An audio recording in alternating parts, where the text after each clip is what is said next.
May 13th, 1914.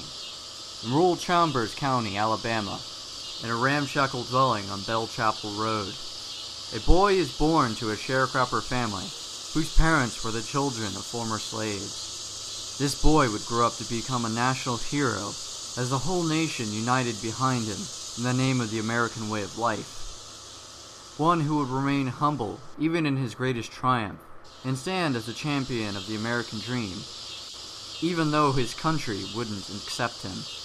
His name is Joe Louis. Hero, hero, hero, hero.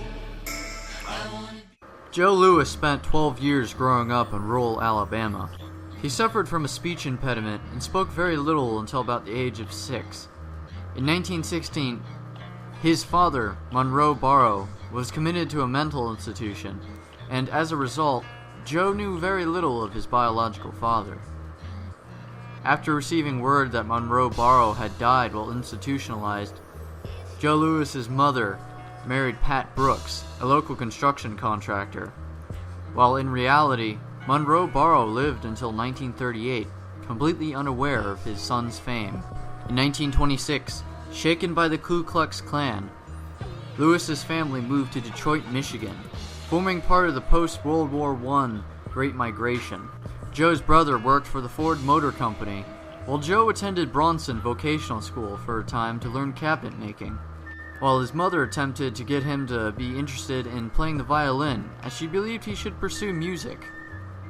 The Great Depression hit the family hard, but as an alternative to gang activity, Joe began to spend time at a local youth recreation center. Joe would often attempt to hide his newfound passion for boxing by hiding his boxing gloves inside his violin case. Joe Louis made his debut in early 1932 at the age of 17. Legend has it that before the fight, the barely literate Joe Louis wrote his name so large that there was no room for his last name, and thus became known as Joe Louis for the remaining of his boxing career. However, he most likely omitted his last name to keep his boxing pursuits a secret from his disapproving mother. By the end of his amateur career, Joe Louis's record was 50 wins, 4 losses, with 43 knockouts. When training for a fight against Lee Ramage, Joe Louis noticed a young female secretary for the black newspaper at the gym. After Ramage was defeated, the secretary, Marva Trotter, was invited to the celebration party at Chicago's Grand Hotel. Trotter later became Joe Louis's first wife in 1935. While professional boxing was not officially segregated, many white Americans had become wary of the prospect of another black champion in the wake of Jack Johnson's highly unpopular reign at the top of the heavyweight division.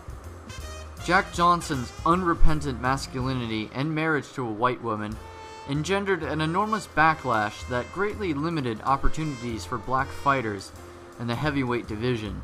Joe Louis and his handlers would counter the legacy of Johnson by emphasizing Joe Louis's sportsmanship. Mindful of the tremendous public backlash Johnson had suffered for his unapologetic attitude and flamboyant lifestyle, they drafted the 7 commandments for Joe Louis's personal conduct.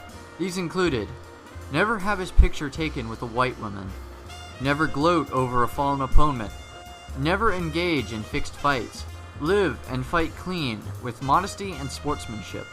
As a result, Joe Louis was generally portrayed in the white media as a modest, clean-living person, which facilitated his burgeoning celebrity status. The bout that helped him in the media spotlight occurred on June 25th, when Joe Louis knocked out the 6'6", 265-pound world heavyweight champion, Primo Carnera, in 6 rounds, foreshadowing the Louis-Schmeling rivalry to come. The Carnera bout featured a political dimension.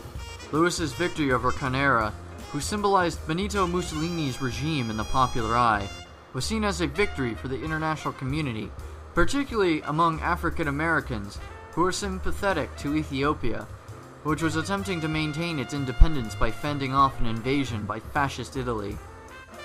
America's white press began promoting Louis's image in the context of the era's racism. Nicknames they created included the Mahogany Mauler, Chocolate Chipper, coffee-colored KO King, Safari Sandman, and the one that stuck, the Brown Bomber.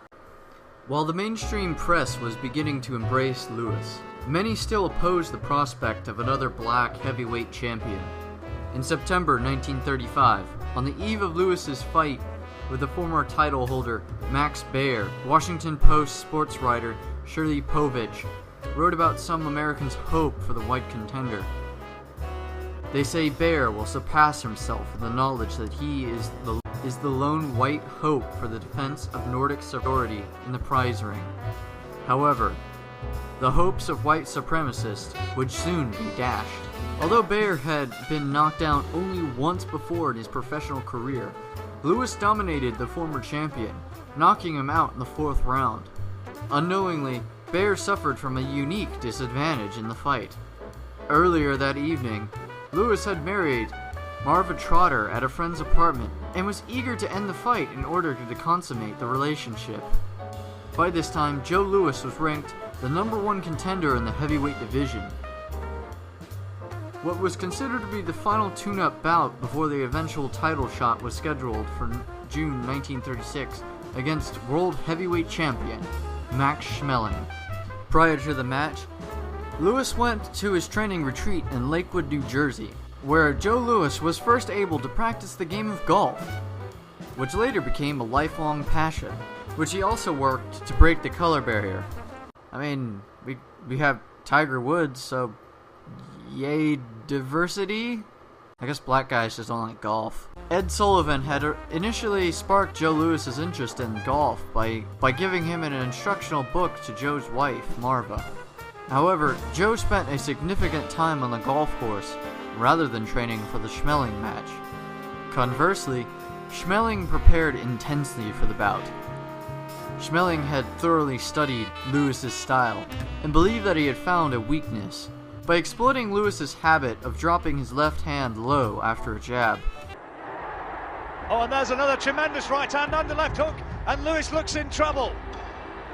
Lewis is in trouble on the ropes.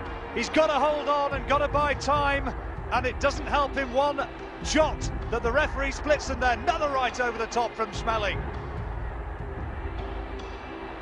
Oh, and these are anxious moments for Joe Louis Barrow. Terrific shot again from Schmeling, and he's hitting Lewis almost at will now with that right hand and the uppercut. And Lewis looks like a man about to fall. Oh, and down he goes. The right hand has been the danger punch throughout, and Lewis surely can't get up from that.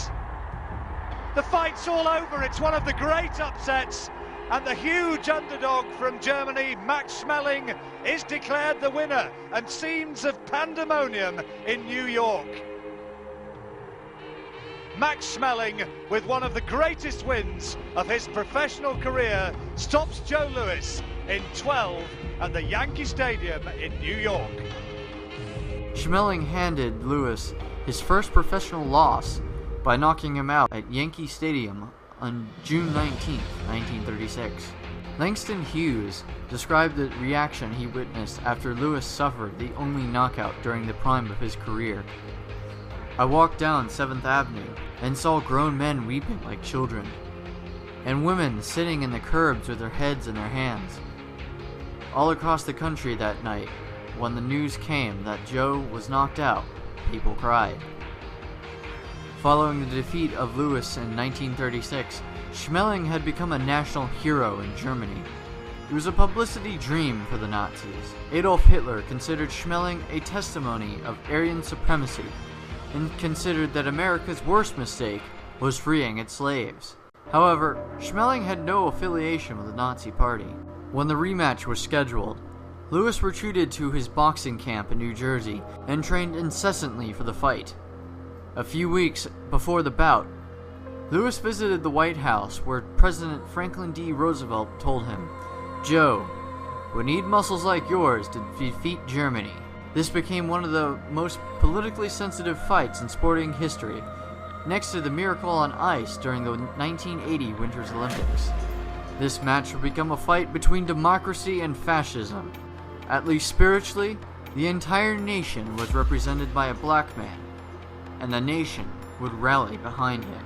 When Schmeling arrived in New York in June 1938 for the rematch, he was accompanied by a Nazi Party publicist who issued statements that a black man could never defeat Schmeling, and that when Schmeling won, his prize money would be used to build tanks in Germany. Schmeling's hotel was picketed by anti-Nazi protesters in the days before the fight. On the night of June 22, 1938, Lewis and Schmeling met for a second time in the boxing ring. The fight was held in Yankee Stadium before a crowd of 70,000. It was broadcast by radio to millions of listeners throughout the world, with radio announcers reporting on the fight in English, German, Spanish, and Portuguese. Max playing around him. Joe Louis left pick with two straight lefts to the chin. Both of them light, but as the men clinch, Joe Louis tries to get over two hard lefts, and Max ties him up in the breakaway clean. On the far side of the ring now, Max with his back to the rope, and Louis hooks a left to Max's head quickly, and shoots over a hard right to Max's head. Louis, a left to Max's jaw, a right to his head. Max shoots a hard right to Louis. Louis to the old 1-2. The first, the left, and then the right. He's landed more blows in this one round than he landed in 5 rounds at the other, going away with a punch at the time. Now Max is backing away against the ropes. Lewis is following him and watching for that chance. He is crowding, Schmeling. Schmeling is not sitting around very much, but his face is already marked, and they stepped into a fast clinch, and at close range, Lewis fights desperately to bring up a left to the jaw and a right to the body, and coming out of that clinch, he got over a hard right, and then stabbed Max with a good straight left jab, and Max backed away, and missed the right. Lewis then caught him with two straight lefts to the face, and brought over that hard right to the head, high on the temple, and Max tied him up to the clinch and broke ground. His back against the ropes again. They're not too close to the ropes. Lewis out, and Lewis missed with a left swing, but in close, brought him a hard right over the jaw, and again a right to the body, a left hook, a right to the head, a left to the head, a right. Schmeling is going down, but he held to his feet, held to the rope, looked to his corner, he held to the rope, and Schmeling is down. Schmeling is down, and now he's more. And he's up, and Lewis, right and left to the head, a left to the jaw, a right to the head, and Donovan is looking carefully. Lewis secondly, right to the body, a left hook to the jaw, and Schmeling is down. The count is 5, 5, 6, 7, 8, the winner of the race. Fight is over on a technical knockout, and Schmeling is in 1 round. The fight lasted 2 minutes and 4 seconds. Joe Louis stood victorious, a testimony of American fighting spirit. You can get knocked down, but you don't wallow in your sorrow. You learn from your mistakes, you train, you try again, and hit twice as hard in order to triumph.